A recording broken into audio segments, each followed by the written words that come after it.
Library में पढ़ा नहीं है मैं, तो लाइब्रेरी में पढ़ा मामू। लाइब्रेरी में पढ़ी भी हो। आज तो चलो जी ठीक है उससे बोलते से रोज के 5 रुपए ना तो नहीं 5 पढ़े थे ना वो। रुपए अब तो लाइब्रेरी में पढ़बो,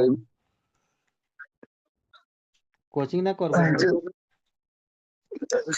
तो चाचू बोला था सवेरे 5 बजे से लेके 6 बजे ले पढ़े के बाद, आ साजीगन पढ़े के बाद 4 बजे से लेके 8 बजे ले। स्कूल ना जाऊँ मैं। हाँ स्कूल से अइबो तो को जा कब बजे 3 बजे आवेला नु, आ तू कब 4 बजे क्या से क्या पढ़ाई पढ़े। वाला 3 बजे आने क्या क्या पढ़ाई जब आप सब उतना नहीं के पढ़े के हाँ। खेलो तो बैडमिंटन चाहिए ना ये छोटे क्या बड़े तो बैडमिंटन चाहिए हाँ बैडमिंटन भाला फेंकी भाला। है ना भालो नीरज चोपड़ा। छोटे चल चल नीरज चोपड़ा तारे गाय को तो नीरज